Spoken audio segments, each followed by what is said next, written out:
para quem quer um norte, vocês vão perceber que os slides estão cortados. Tem coisa que tinha no slide original, a galera que grava a aula, não tinha no slide do dia da aula, e hoje foi removido. Se foi removido, provavelmente a chance de cair prova é menor. Beleza? Então vamos lá. O pessoal de trás ainda está me ouvindo? Tranquilo. Na primeira aula a gente falou um pouquinho sobre fisiologia celular. E aí foi bem basicona essa aula, bem princípios de fisiologia, mas tem algumas coisas nela que a gente precisa relembrar e precisa saber para conseguir entender o restante da fisiologia para frente.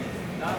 Então, na fisiologia celular, a primeira coisa que a gente trabalhou foi esse conceito de meio interno. A gente falou que o corpo humano ele era como se fosse uma sopa, um montão de água, com algumas coisas dissolvidas nessa água, jogadas nessa água, como se fosse um tempero, e que essa água ficava no corpo humano dividida em alguns espaços. Ela não ficava num meio único, a gente tinha alguns compartimentos de líquidos no corpo humano. E aí eu falei para vocês que vocês precisavam saber mais ou menos quais eram os líquidos e composição dele, né? Onde tem mais, onde tem menos, onde tem mais solúvel, menos solúvel. Então o que a gente viu nessa aula é que nós temos inicialmente dividido os compartimentos líquidos do corpo em extracelular e intracelular, sendo que a parte do intracelular, a água que fica dentro das células, tem muito maior volume de líquido do que o restante. E que esse extracelular, que a gente comentou logo em seguida, ele também se subdividia em dois. Então, quando o líquido está fora da célula, esse líquido que está fora da célula, ele pode estar em dois lugares diferentes. Ou no interstício, que é ali por fora, banhando a célula, ou no plasma, dentro dos vasos sanguíneos. Beleza? Todo mundo lembra disso até aqui, né? Ótimo. E aí? O vaso linfático, cara, ele está fazendo o caminho de trazer do intestino para dentro do vaso. O que sobrou no intestino de excesso, ele vai jogar de volta para dentro do vaso. Tá? Então ele fica no meio do caminho, entre as duas coisas. Tá beleza? Como se fosse um resgate, para não sobrar líquido no intestino. Tá bom? E a gente viu também que o corpo humano ele precisa estar em constante equilíbrio. Equilíbrio é uma palavra que alguns autores de fisiologia não gostam muito, porque dá a ideia de que as coisas estão igualadas para algumas pessoas. E, na verdade, o que a gente precisa manter isso aqui constante, né? Essas diferenças precisam ser constantemente mantidas dentro de um intervalo, nem variar muito para cima, nem variar muito para baixo. E nesse sentido a gente falou que então toda a água que entra no corpo ela precisa de alguma forma sair, porque se ela ficar armazenada ali dentro, a gente vai ter um excesso de líquido. E da mesma forma, se a gente tiver uma saída de água maior do que a entrada, em algum momento vai faltar líquido, vai faltar volume de líquido, e isso para o corpo humano não é bom. Então, ao longo do ano, a gente vai ver vários e vários sistemas fisiológicos responsáveis só por manter essa caixa d'água aqui com volume mais ou menos equilibrado. Beleza? Aqui chega uma parte bastante importante para provas, que é o conceito das membranas que existem entre esses líquidos, entre o líquido e o leque. Uma dessas membranas é a membrana celular, que defende o meio intra do meio extra, ela protege a célula, não deixa que o líquido de fora se misture com o líquido da célula, e essa é a membrana mais criteriosa que a gente vai ver até então. A membrana que fica ao redor das células, e que era, para nós, considerada ali uma parede de concreto. A gente falou que ninguém conseguiria atravessá-la. Como se fosse o muro de um presídio, feita para ninguém entrar e ninguém sair. Mas existe uma outra membrana, que é a membrana dos capilares, que está aqui pintada quase que de maneira imperceptível entre os capilares e o interstício. E essa membrana é muito fajuta, é muito fuleira. A membrana que parece ali uma cerca de arame liso e frouxa, que na verdade permite que qualquer pessoa, qualquer uma, qualquer substância, qualquer coisa atravesse por ela. Beleza? Esse conceito é importante, vai ser muito importante mais lá na frente, quando a gente falar da cardiologia. Por que a membrana da célula é muito criteriosa, muito, praticamente impermeável, impenetrável. E a membrana do capilar, ela já é mais fuleirinha. Como que é o nome da membrana capilar? Endotélio? Não, é... Por conta daquela membrana que a gente tem, esses dois líquidos, o extra e o intra, eles são mantidos constantemente com uma composição diferente. O número de partículas dentro do líquido é mais ou menos igual. Então a concentração total dos dois líquidos é muito parecida. Só que as partículas que existem em um e outro são completamente diferentes. E aqui eu pedi para vocês, naquela primeira aula, memorizarem que o sódio ele é encontrado em grande quantidade no extracelular, enquanto o potássio é encontrado em grande quantidade no intracelular. E tudo que a gente viu dali para frente, até hoje, até os dias atuais, foi baseado nisso. O sódio em grande quantidade do lado de fora e o potássio em grande quantidade do lado de dentro. Em algumas aulas a gente acrescentou alguns personagens. Teve aula, por exemplo, que a gente falou do cálcio. O cálcio entrando na célula junto com o potássio, vindo lá de fora para dentro. Mas a base para tudo que a gente discutiu é sódio fora, potássio dentro, sódio fora, potássio dentro. Para a prova, eu espero que vocês lembrem muito disso.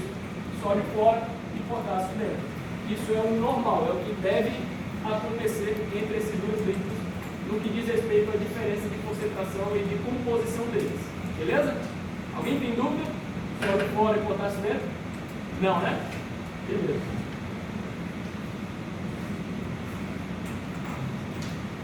Está aqui a tabelinha de novo, então no final das contas, a concentração total dos dois líquidos é parecida, mas a composição não tem nada a ver de um lado com o outro. Beleza? E isso precisa continuar assim. É para continuar assim que a membrana da célula é muito criteriosa.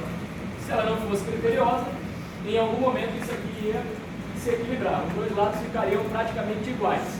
Mas como a membrana não deixa ninguém passar, ela escolhe quem passa, ela escolhe o momento de passar, ela é responsável por manter essa diferença entre os dois lados. E isso precisa ficar assim. Isso aí não é um erro, não é um momento. Isso é o que a gente espera que se mantenha no corpo humano ao longo do tempo. Os sistemas que a gente vai estudar servirão para manter isso aqui dessa forma aí, que é a maneira desejada. Beleza? Então, quando falar em equilíbrio, cuidado com a interpretação do que significa equilíbrio. Muito cuidado. Equilíbrio não significa que isso aqui vai se igualar. Não vai se igualar nunca em condições ideais. Tá beleza? Na prova, cuidado com a palavra equilíbrio. Cuidado com a palavra equilíbrio. Tá? Se vocês não tiverem cuidado com a palavra equilíbrio, vocês podem se equilibrar, se desequilibrar e dar uma patinada numa questão ou outra. Como assim? O que você quer saber mais? Cuidado só para você não patinar, não se desequilibrar na prova. Equilíbrio aqui não vai significar nunca para nós igualdade entre os dois lados. Nunca. Beleza? Cuidado com o equilíbrio. Tá?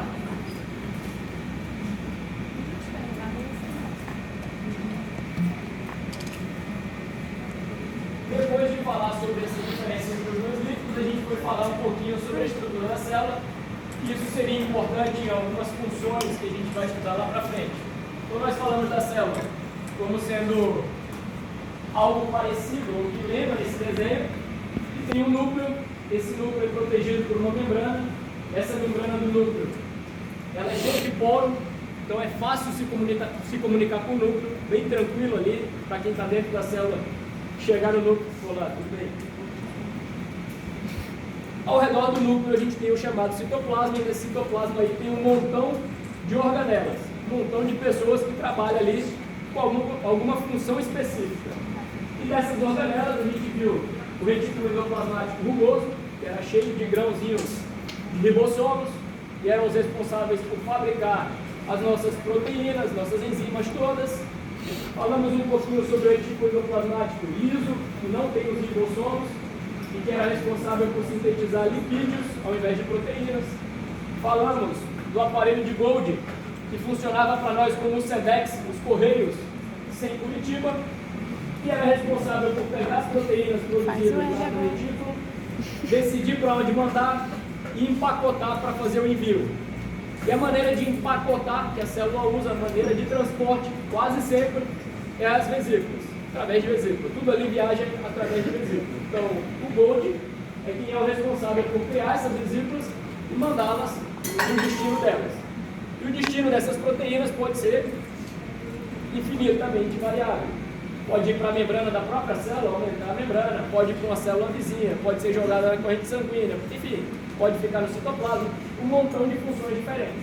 Pode, inclusive, servir um pouquinho como meio de transmissão de informação em algumas células, transmissão de impulsos, muito variável de função.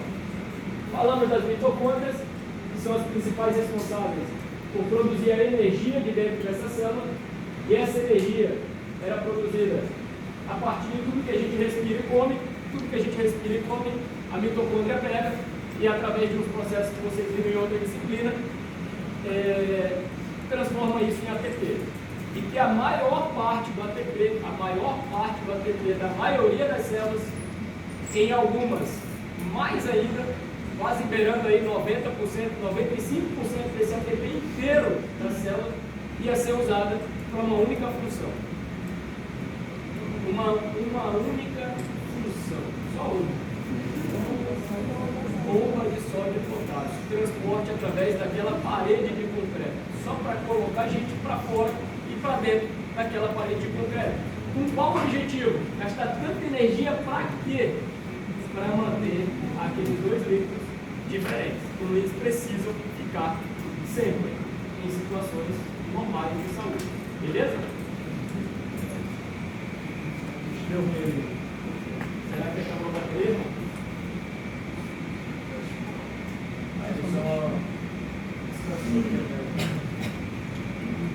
Beleza?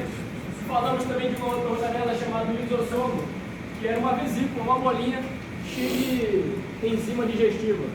E que em algumas situações a célula usa esse lisossomo para destruir algumas coisas.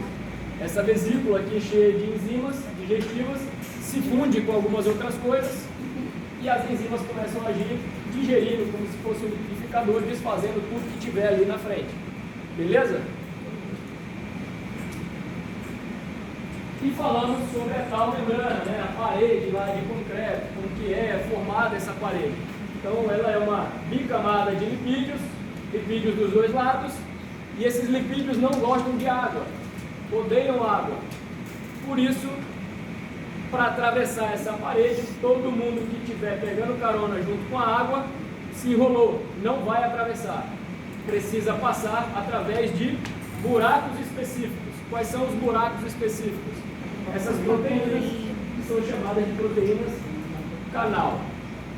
Só através de uma proteína canal é que as moléculas que estiverem viajando com a água, dissolvidas em água, conseguem atravessar de um lado para o outro. Já quem tiver dissolvido em lipídio, ou por exemplo o álcool, consegue atravessar essa membrana sem nem perceber a existência dela. Tá? E aí nós temos várias formas de canais diferentes. Tá? Falar um pouquinho para vocês antes só da maneira, só lembrando, a maneira como a célula normalmente coloca substâncias maiores para dentro dela e não cabe nos canais, é muito grande para passar pelos canais, ou tem uma carga que o canal não comporta e a célula precisa colocar para dentro, ela faz isso de outro jeito, ela vai lá e meio que come, dá uma bocada ali na substância que ela precisa colocar para dentro. Então, esse aqui é uma foto que representa o mecanismo pelo qual ela faz isso. As partículas estão ali na superfície. Quando elas se ligam na membrana, a membrana meio que se deforma e engloba essas moléculas e constrói uma vesícula do lado de dentro da célula.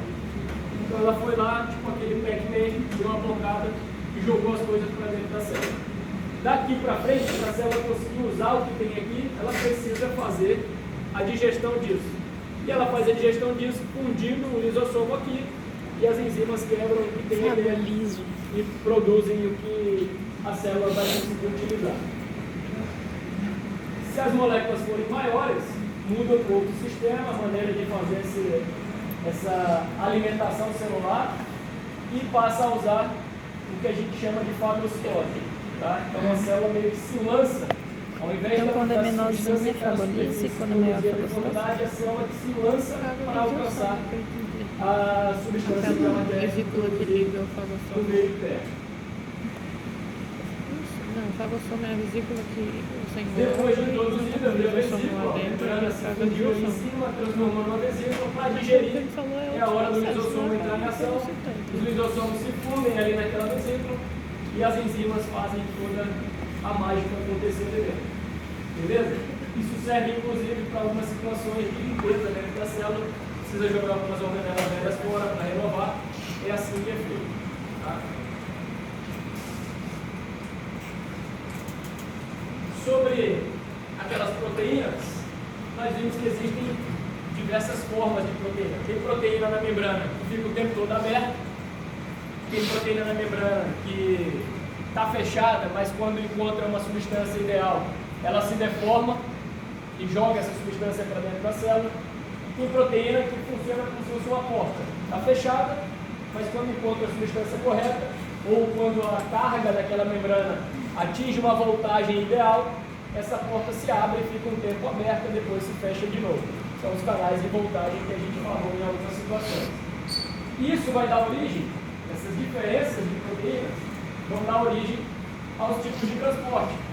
Ninguém passa pela membrana, a não ser se for por alguma dessas maneiras, através de alguma dessas proteínas, através de alguns desses canais.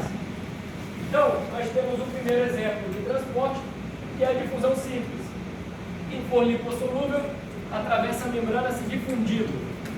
E o conceito de difusão, a gente falou nessa aula, que era o simples movimento, a energia cinética das moléculas. As moléculas naquele líquido, elas não estão paradas, elas ficam se batendo umas nas outras. E essa energia do choque entre umas e outras já era suficiente. Eu encontro uma porta aberta, eu atravesso para o outro lado sem problema nenhum. Não preciso gastar energia extra para isso. Eu simples movimento e encontro para o outro lado através de uma porta aberta. Mas a gente falou que essa difusão, ela pode ser estimulada ou freada por algumas situações específicas que estiverem acontecendo ali no meio. A primeira delas, que a gente falou, foi que a diferença de concentração entre um lado e o outro da membrana é uma coisa que pode estimular ou não, acelerar ou não o processo de difusão. E que nesse sentido, se um soluto perceber que no local em que ele está, na membrana, a concentração dele é muito maior do que do outro lado, ele vai ficar fortemente tentado a viajar para o lado de lá e para o local onde tem menos concentração, para o local onde está sobrando espaço. Tá?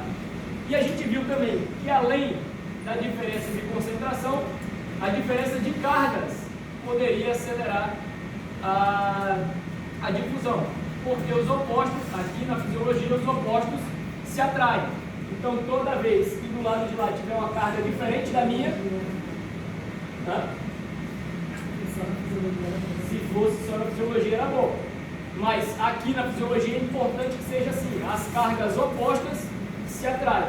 Então, de um lado da membrana eu tenho uma carga negativa, essa carga negativa vai atrair os íons positivos para lá, do lado de lá. E a gente viu ainda que uma terceira coisa pode acelerar ou frear o processo de difusão, que é a presença de pressão. Quanto mais pressão eu tiver de um lado da membrana, com mais força as coisas vão ser empurradas para o lado oposto da membrana. E nesse dia a gente falou que pressão, carga e concentração não são independentes, que elas meio que contribuem e se anulam dependendo da situação em que estão. Por exemplo, se eu tiver uma diferença de concentração muito grande entre dois lados da membrana, para o cálcio, por exemplo, só que eu tenho uma diferença de carga muito grande entre os dois lados da membrana, e o lado da membrana que tem menos cálcio, ou seja, menor concentração de cálcio, tem uma carga que o cálcio não gosta, embora exista uma grande diferença de concentração, o cálcio não vai para aquele lado da membrana, porque ele tem medo da carga que tem lá. Por exemplo, ele é positivo, ele é um íon positivo. Se o lado da membrana, que está com a concentração de cálcio menor, tem uma carga positiva muito elevada, ele vai ficar na dúvida se quer ou não ir para o lado de lá. A concentração manda ele ir, mas a carga deixa ele um pouco repensando o que fazer. Isso é a base para a gente entender depois potencial de repouso, potencial de ação, como que com diferença de concentração e de carga a gente consegue fazer uma membrana ficar ali parada em estado de repouso. Beleza? Existiam outros tipos de transporte, além da difusão, que não eram tão simples de acontecer. O primeiro deles era a difusão facilitada. Nessa difusão facilitada, o íon, para atravessar para o outro lado, ele precisava encontrar a porta correta para ele, se ligar nela e esperar que, de alguma maneira, essa porta se deformasse ou colocasse para o lado de dentro. Então ele precisa se ligar ao lado dessa membrana, e a membrana meio que como se fosse uma porta giratória ali de hotel antigo ou de banco, gira e coloca ele para dentro. Então ele consegue entrar, mas ele não entra tão fácil igual a outra porta que está o tempo todo aberta. A outra porta está escancarada, era só passar para o lado de lá, na difusão simples. Aqui na difusão facilitada, ele até entra, mas a porta precisa mudar de lado, ela precisa girar para ele conseguir entrar. Então, tecnicamente falando, isso é um pouco mais lento de acontecer do que a difusão simples pela porta que estava escancarada. Tá? E depois disso a gente viu o tipo de transporte ativo e a diferença principal entre o transporte ativo e o transporte passivo era uma só. Gasto de energia, preciso de energia extra. A energia cinética das moléculas não é suficiente. De onde vem essa energia extra? Da síntese de ATP pelas mitocôndrias. Então é aqui nessa hora que eu preciso de energia. Por que eu preciso de energia aqui no transporte ativo? Qual o motivo para eu precisar de energia? Porque eu vou jogar os íons contra o gradiente eletroquímico, contra a diferença de concentração e algumas vezes, inclusive, contra a diferença de carga. Então, eu estou indo contra a vontade do íon. Duas vezes. Contra a vontade dele pela concentração e contra a vontade dele pela carga. Por isso que eu preciso de energia, porque isso é quase que expulsar o íon. Eu vou empurrar esse cara na marra para o lugar onde ele não quer ir. Igual a segurança de festa, quando alguém arruma um problema. Pega lá e joga para fora.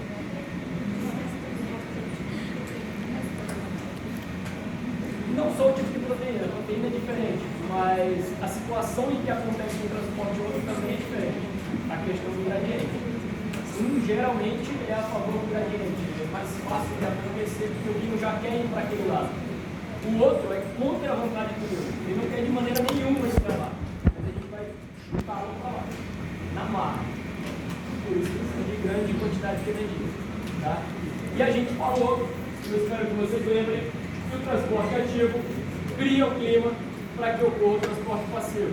O transporte ativo cria o clima para que ocorra o transporte passivo. Eu repeti isso 7.355 vezes nas duas turmas. O transporte ativo cria o clima para que ocorra o transporte passivo. O transporte ativo cria o clima para que ocorra o transporte passivo. Mas quem faz a mágica acontecer nos nossos processos fisiológicos, quem faz o negócio acontecer, é o transporte passivo. É a mudança de lado dos íons que ocorre a favor do gradiente deles. De acordo com a vontade deles. É o potássio indo para onde ele quer ir, é o sódio indo para onde ele quer ir. Isso é que faz as coisas acontecerem. Só que para isso acontecer, para o sódio ter vontade de ir de um lado para o outro, a gente precisa primeiro que alguém o acumule do lado que ele não gosta de estar. Quem faz isso é o transporte ativo. Beleza? Eu espero de coração que vocês lembrem disso.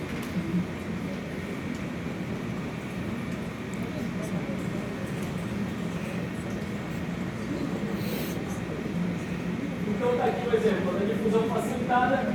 Ao invés da porta ficar o tempo todo aberta, ela é uma porta que estava meio fechada para um lado, mas quando a molécula se liga nela, essa porta se deforma e empurra a molécula para o lado de dentro. Aqui eu não tenho gasto de energia, a molécula já queria entrar para cá, ela já estava indo a favor do gradiente eletroquímico dela. Só que ela não encontrou a porta escancarada, essa porta estava meio fechada. Igual a porta de banco, eu quero entrar no banco, mas eu preciso girar aquela porcaria daquela porta, ela não fica aberta, escancarada para eu entrar, beleza?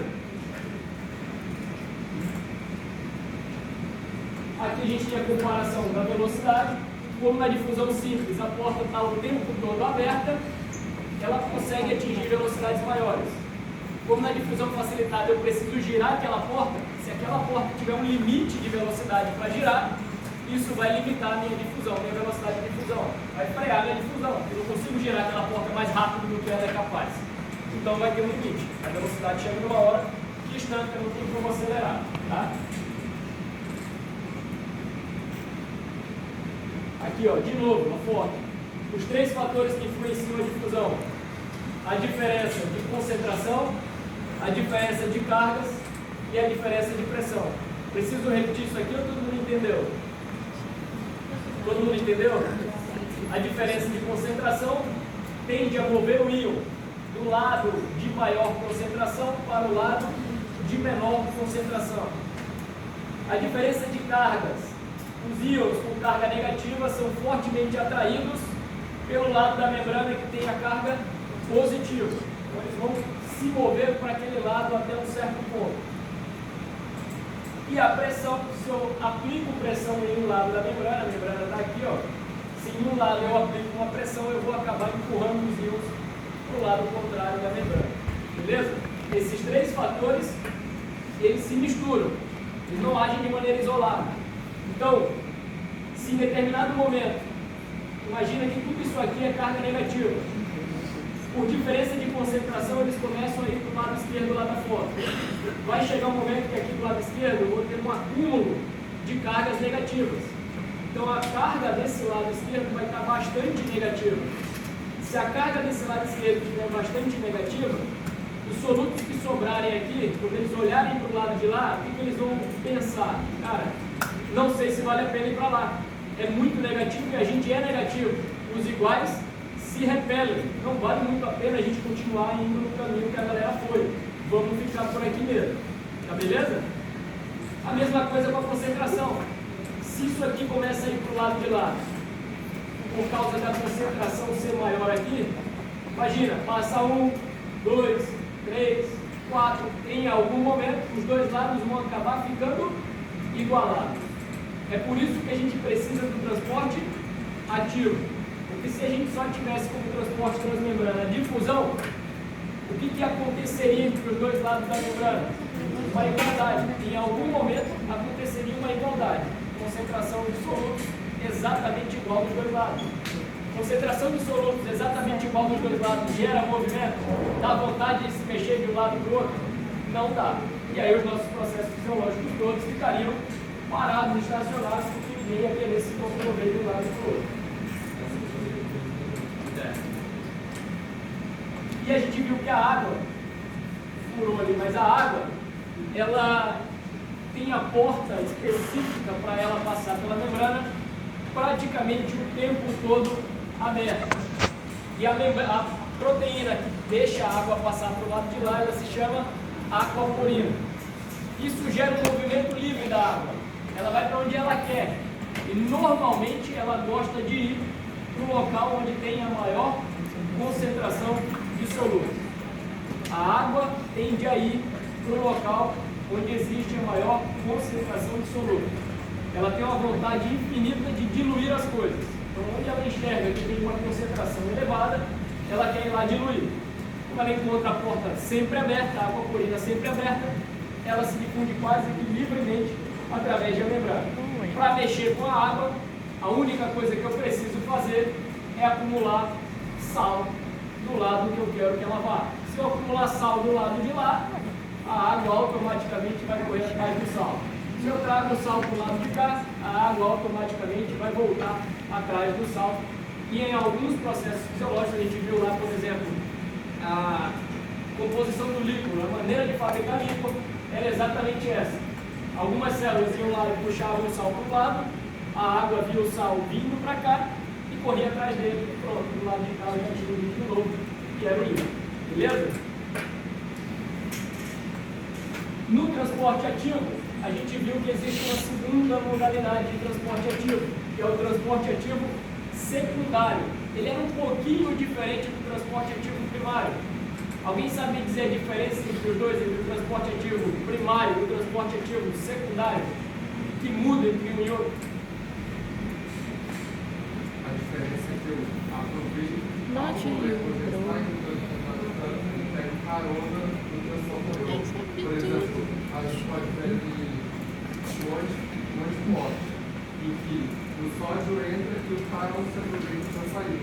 Ou até a molécula de glicose, às vezes você copo e fala, o sódio vai entrar, Eles estão vai vestidos iguais. Sim, eu tô reparando nisso agora. Isso aqui, o sódio está entrando Eles para estão cá. vestidos iguais. Contra ou a favor do gradiente dele? Contra ou a favor da vontade dele? Ele quer entrar ou tem alguém empurrando ele para dentro? Esse homem é fashionista. O sódio aqui é um transporte ativo ou um transporte passivo? Passivo. Ah, ativo. O sódio é ativo. O passivo é do carro. O sódio aqui, ó, de fora para dentro da célula. Isso aqui é um transporte ativo ou um transporte passivo? Passivo. O sódio está só se difundindo pela membrana. Ele vai para o lado que ele quer ir, obedecendo somente o gradiente eletroquímico. Quero ir para o lado de lá. É o que eu gosto de fazer, ir para lá. O que acontece é que essa outra molécula aqui, ó, ela percebe que o sódio vai entrar. Imagina na porta de banco lá, você entrando por um lado e a pessoa que está dentro do banco saindo pelo outro. Ele aproveita que tu vai fazer força e empurrar a porta, e ele está com a mão toda ocupada, cheio de malote de dinheiro, não consegue empurrar a porta. Mas quando ele percebe que você vai empurrar, ele só se posiciona e vai andando. E você entra enquanto ele sai. É isso que acontece. Então o cálcio aqui, ele usa a energia do sódio para conseguir sair. Na hora que o sódio gira a porta para entrar, o cálcio pega a carona e sai. Ele sozinho não teria força para conseguir sair daqui. Beleza? Porque o sódio está indo numa direção que normalmente, o sódio não, o cálcio, não é a mais fácil dele ir. Ele está indo meio que contra o gradiente de concentração. Ele precisa de energia para isso. O que vai dar energia para ele nesse transporte ativo secundário? O sódio estava vindo de lá de fora na boa, sem entender nada, a favor do gradiente de concentração. Então as moléculas podem pegar carona para o lado oposto da membrana, aproveita que o sódio está difundindo para dentro, ele sai. Isso é um antiporte, um contra-transporte, você não transportar no sentido contrário do sódio, ou elas podem pegar carona para o mesmo lado. O sódio está entrando aqui, eu vou me esconder e vou entrar junto com ele. Se ele me perceber, eu vou passar junto com ele, beleza?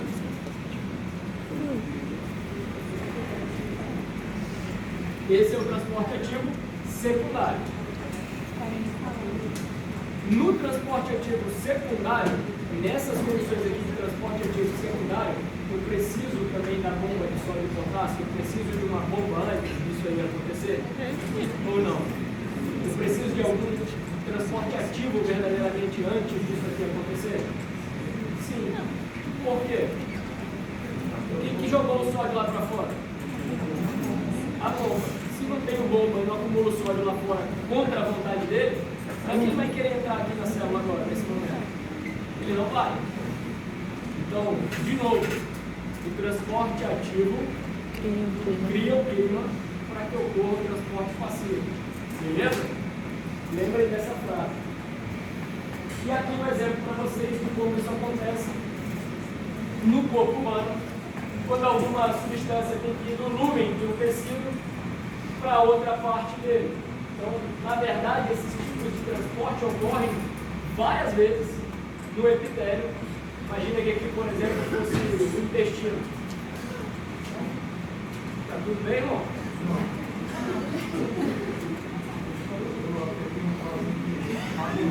É assim mesmo, essas máquinas são complicadas. Né? Então, só para atravessar do lúmen para dentro do tecido, a gente teve o uso de vários tipos de transporte diferentes, transporte ativo, transporte passivo, osmose, para conseguir jogar essas substâncias para dentro do tecido que a gente deseja. Beleza?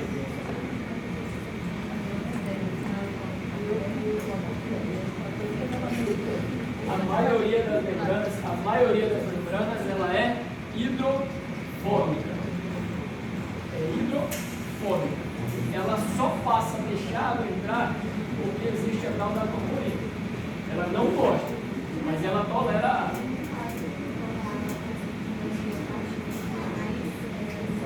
É igual vocês aqui, lembra que falou que não gostava dela? Não lembra que disse isso? Mas tu aceita, porque não tem jeito. Tá aqui, tá na mesma turma, vai passar 6 anos juntos. São 6 anos juntos, não tem o que fazer. É isso. Ela não gosta da água, ela é hidrofóbica.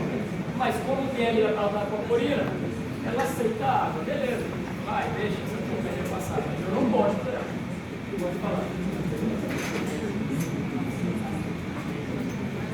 Tu também não gosta dela? Sério? Depois a gente conversa então. É possível. Beleza? Tranquilo? Depois a gente discute isso aí. O direito vai aqui, vai jogar? Não? Não?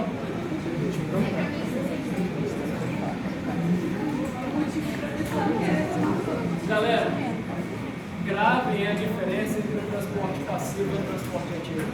Entendam a diferença entre o ativo primário e o ativo secundário. Tá?